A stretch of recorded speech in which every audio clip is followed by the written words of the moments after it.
Olá pessoal, estamos começando mais um No Cafezinho, dessa vez com o candidato à Prefeitura do Recife, Daniel Coelho, PSDB. E sem nos alongarmos muito, eu queria começar, Daniel, com um assunto que é muito caro nessa época de crise e desemprego. Qual o foco assim, das suas ações para alavancar o emprego e enfim? A questão do emprego, primeiro você precisa entender a vocação do Recife. O Recife tem uma vocação nos serviços, a gente não tem vocação agrícola e perdeu a vocação industrial por questões inclusive geográficas. Então está na tecnologia, no porto digital, no polo médico, no comércio, na gastronomia, no turismo, no lazer, as possibilidades de geração de emprego e renda no Recife. Em 4 anos nós perdemos 55 mil vagas de carteira assinada em nossa cidade. E se a gente fizer a conta, a gente percebe que praticamente 1/3 da população economicamente ativa não está trabalhando, ou está completamente desempregada ou vivendo de subemprego e de bicos. Então, como é que você pode fazer isso? Primeiro, numa relação mais moderna entre a prefeitura e a iniciativa privada, ajudando e facilitando a regularização e a abertura de novos negócios. Hoje é uma jornada para a gente criar um novo empreendimento na cidade. A economia já não colabora muito, né? E você ainda tem... Sim. Né? E o governo atrapalha. Se você vai tirar o licenciamento de um novo empreendimento na cidade, você chega no órgão público e lhe pedem 8 documentos. Quando você devolve os 8, aí vão dizer que esqueceram de 2. Volta lá e tira. Desburocratizar também a máquina. Desburocratizar. A gente precisa simplificar a regularização de novos negócios e também mudar a atitude. O poder público ele tem que se aproximar do empreendedor, perguntando como eu posso lhe ajudar a regularizar a sua empresa e não chegando para punir, para fechar. Mais da metade dos empreendimentos em nossa cidade, eles funcionam sem a licença permanente, ou completamente irregulares ou com licenças provisórias. Sim. Se você tem uma legislação onde mais da metade dos empreendimentos não conseguem se adequar a ela, tem uma coisa errada com a lei. Eu não posso insistir numa legislação que ninguém consegue se adequar. Então a gente precisa simplificar a lei, diminuir a burocracia e ter uma atitude e um exemplo do governo de parceiro do empreendedor e não daquele que está chegando toda hora para atrapalhar e criar dificuldade para nós enfrentarmos através dos serviços, porque essa é a nossa vocação. Então comércio, gastronomia, a questão da cultura, ela é um gerador de empregos na nossa cidade. Então são essas atividades ligadas ao serviço que podem nos ajudar a reverter o quadro. Mas aí a gente fala, Recife, até por tradição, a cidade dos mascates e tudo mais. O comércio informal, tem alguma forma que a gente pudesse pelo menos tratado, né? organizar, né? Porque você organiza por um tempo, aí daqui a pouco está tudo de volta. Isso. E como é que... Por que volta, Sapo? Eu acho que o grande problema do comércio informal é a atitude autoritária que os governos têm tido ao se relacionar com a cidade. Não adianta chegar, botar a polícia e tirar o ambulante. Ele volta para outra esquina. Ele sai de uma esquina e vai para outra. Então, as grandes cidades do mundo, cidades organizadas, cidades planejadas, você pegar exemplo de Paris, de Londres, de Berlim, de Nova York, todas elas têm comércio informal. Elas têm ambulante. Mas o ambulante não fica onde quer, do jeito que quer. Ele fica onde o poder público permite e aonde a gente consegue conviver. Ainda tem um outro que escapa, né? É evidente, mas há um controle urbano. Como é que você faz isso? Primeiro você tem que regulamentar e regularizar qual o espaço que pode ser utilizado pelo ambulante e depois fazer a fiscalização permanente. Existem 2 situações. Dá para retirar no primeiro momento quem não estava naquele espaço e chega no primeiro dia. Agora, você retirar o ambulante que está há 15 anos trabalhando no mesmo local, não vai funcionar. Aquela família ela já está vivendo daquele comércio. Se você tirar daquele local, ele vai voltar para o outro. O que eu acho que está faltando é o diálogo. A gente precisa ter diálogo permanente com o comércio, com os ambulantes, arrumar soluções, regularizar e regulamentar aonde cabe a presença do ambulante e a partir daí com o camelódromo. Sim. O camelódromo não é a melhor saída. Por que não é e por que não deu certo? Você retira o ambulante da rua, coloca todos num galpão onde não tem o cliente. Boa, né? É um amontoado de produtos sem o cliente. Então não resolve. Resolve no primeiro momento. Um tipo de atrativo, né? Para você chegar e fazer compras lá, né? Sem nenhum tipo de atrativo. Então o que é que acontece com o camelódromo? O camelô ele vai para o camelódromo, depois de poucos meses ele abandona o camelódromo e volta para a rua. Então não adianta a gente querer, assim, solução fácil. Solução fácil não existe. Você precisa enfrentar o problema sem arbitrariedade, conversando e entendendo que o ambulante ele precisa conviver com a cidade e a cidade conviver com o ambulante. Então não é simplesmente dizer, vou tirar os ambulantes da cidade. Quem disser isso está mentindo. A gente já tem exemplos aí, são muitas gestões que passaram e o problema se agravando na cidade. Agora, junto com isso, a fiscalização permanente. A gente não pode aceitar esse modelo que foi implementado desde a gestão do PT e houve continuidade na gestão atual, com o chamado capa preta, que é um camarada indicado por vereador para fiscalização de ambulante.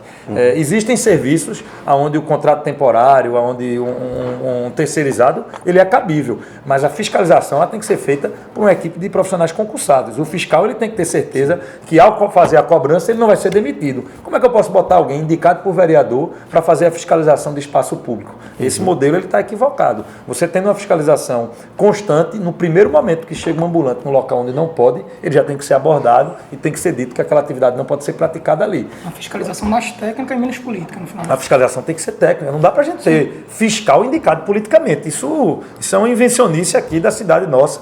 Né? Isso me lembro lá atrás, quando eu era vereador, na época o governo era do PT, quando a prática na Câmara é essa e continua até hoje, quer dizer, distribuição do capa preta do fiscal de espaço público para parlamentar, para vereador, para montar base. Então isso é um formato que a consequência a gente está vendo, é só andar nas ruas do Recife. Agora, Daniel, vamos Falar mudar... de... Fica à vontade. Vamos falar um pouquinho de mobilidade que envolve uma Imobilidade urbana. também, né? Calçadas do Recife, aí você anda, tropeça, cai, é muito ruim essa questão das calçadas. E a calçada é do dono, do proprietário, a responsabilidade. Tem como a prefeitura chegar e cobrar que ele faça manutenção naquilo, ou a própria prefeitura fazendo? Não, a gente tem uma herança, as calçadas do Recife, elas foram completamente destruídas ao longo dos últimos 12 anos. Essa é uma herança e ela tem responsável. O responsável se chama João Paulo, era prefeito do Recife, ele editou um decreto dizendo que a prefeitura não tinha nada a ver com as calçadas. Como é que a prefeitura que não faz saneamento, a prefeitura que não organiza o espaço urbano, ela diz que não tem nada a ver com calçada? Então virou lei. Quer dizer, eles tiraram a responsabilidade do prefeito com o espaço público. Nós precisamos revogar. Essa é uma herança maldita que o Recife está trazendo. O atual prefeito não enfrentou o assunto, continuou se esquivando e a gente continuou com essa legislação em vigor. Eu vou revogar esse decreto e nós vamos criar uma lei de na Câmara quando foi feito isso? Não, foi por decreto, foi foi um pouco antes de chegar. Ter levado essa discussão para a Câmara. Levei e eu acho que só na Rádio Folha deve ter dado umas 10 entrevistas sobre esse assunto. Revogar esse decreto e trazer para si a responsabilidade também não gera um custo, não? É evidente que gera um custo, mas tem que haver a corresponsabilidade. Como é que eu estou dizendo que eu não tenho nada a ver com a calçada? Que invenção é essa que o prefeito não tem nada a ver com a calçada? Seria uma corresponsabilidade e não pagamento de multa para os usuários. Mas na questão não é só pagar a multa. Vamos falar do bairro de Água Fria. Bairro de Água Fria, o esgoto corre a céu aberto, o lixo está acumulado, não tem iluminação pública. Aí eu vou bater na casa do sujeito, reforma a calçada? Que é isso? Qual é a moral que a prefeitura tem quando ela não presta o serviço para cobrar a calçada? Então a gente precisa trazer a responsabilidade. O prefeito dizer, eu sou responsável pela calçada? Sim. A partir daí nós precisamos, evidentemente, de buscar comprometimento do proprietário do imóvel também. Para manutenção também. Agora, à frente dos prédios públicos, eu andei aqui no centro, na frente dos prédios públicos, das escolas do município, a calçada está em pior estado do que na frente dos prédios da iniciativa privada. A prefeitura não consegue nem dar exemplo na frente do seu espaço. Vai na frente da calçada do 13 de maio, Parque Municipal, colado na Câmara de Vereadores, a calçada está quebrada. Então a prefeitura não faz a calçada do prédio dela, então a gente precisa rever essa legislação para tratar com seriedade esse assunto. Diz. Não, eu queria, já para a gente também não se alongar, a questão, ainda na questão da mobilidade, a gente, trânsito caótico, muitos carros na rua, transporte público de má qualidade, ciclofaixa dominical. O que a gente faz para conseguir fazer o trânsito fluir e ficar... Talvez ser harmônico, né? Sim, e de forma educada também, né? Porque não adianta a gente jogar tudo. Eu acho que o primeiro item, a gente já falou que é a calçada, a mobilidade começa com pedestre. O segundo, a gente vai para a ciclovia. Dá para resolver o problema de ciclovia da cidade e fazer uma rede integrada de ciclovia somente com tinta e boa vontade. O Código de Trânsito diz que a faixa média de rolamento é entre 3,50 metros e 4 metros. No Recife, a grande maioria das faixas, elas, ou pelo menos nas principais avenidas, elas vão para 4,20 metros, 4,30 metros, ou seja, mais do que exige o nosso Código de Trânsito. Se você tiver boa vontade, você faz um redimensionamento das faixas, não tira espaço do carro, não tira espaço do ônibus, não tira espaço da moto e você constrói ciclovias nas principais artérias da cidade. Naquelas artérias onde a distância já está adequada, você pode fazer nas ruas secundárias e terciárias. Mas o senhor fala da questão de fazer uma barreira física entre a... Não, você faz a ciclofaixa. Ciclofaixa com barreira física. Barreira física. Porque se não botar barreira física, o povo vai a educação dos dois lados. Porque aqui mesmo, perto da prefeitura, você tem uma pintada de vermelho. Não, mas não é só pintar. Você pinta e coloca o tijolinho para poder proteger. Agora, você pode fazer isso sem tirar o espaço do carro. Não é botar a ciclofaixa e tirar uma faixa de rolamento. É redimensionar as faixas de rolamento. Se o código diz que a faixa pode ser entre 3,50 metros e 4, por que eu preciso ter uma faixa de 4,30 metros?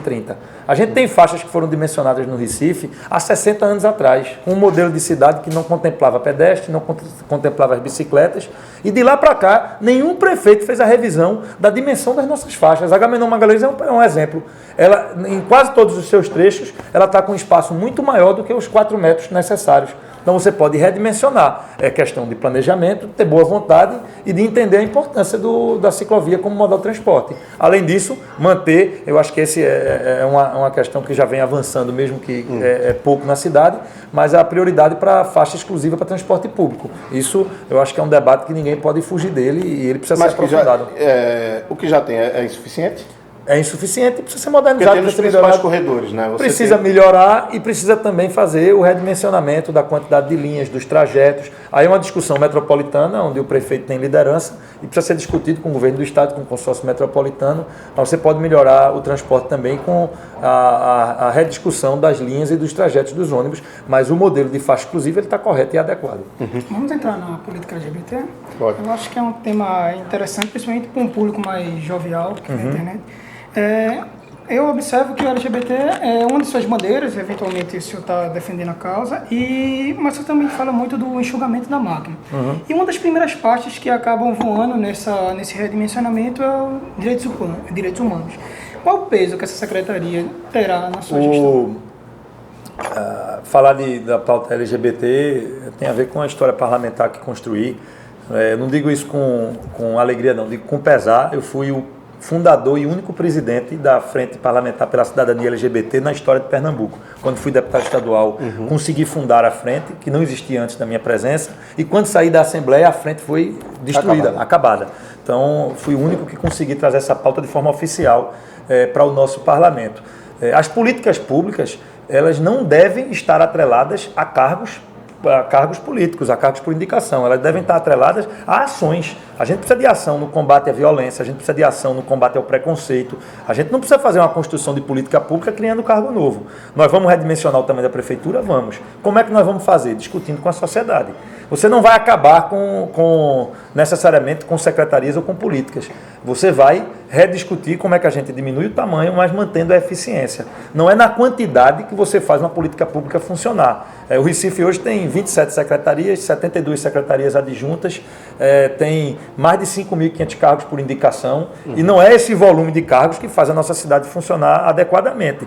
Curitiba tem 400 cargos comissionados, e não é por isso que Curitiba tem ausência de políticas públicas de direitos humanos. Então eu acho que a gente não pode fazer... Mas efetivamente, o que é que a gente poderia, o que é que o senhor pretende fazer quando sendo eleito para essas amenizar, minorias, né, e tudo mais? Eu acho que a principal ação que nós precisamos fazer no que se refere à questão da população LGBT é educação, conscientização e a campanha para o combate ao preconceito e à violência. Essa é a principal ação, é a política pública na ponta. Não a discussão de quantos cargos vão haver para a construção dessa política pública. A prefeitura tem uma verba de 32 milhões para publicidade. A verba é usada hoje para quê? Para autopromoção. Para que essa verba tem que ser usada? Para combater preconceito, para combater violência, para combater a discriminação contra a mulher, para a gente combater a discriminação racial, para combater a discriminação religiosa, para fazer a educação ambiental. Então, a verba de publicidade ela tem que ser pública. Ela hoje é utilizada como se fosse privada. É autopromoção exclusiva. Então, a gente tem muito recurso disponível, mal utilizado, e ele pode ser aplicado não só para a população LGBT, mas, como disse,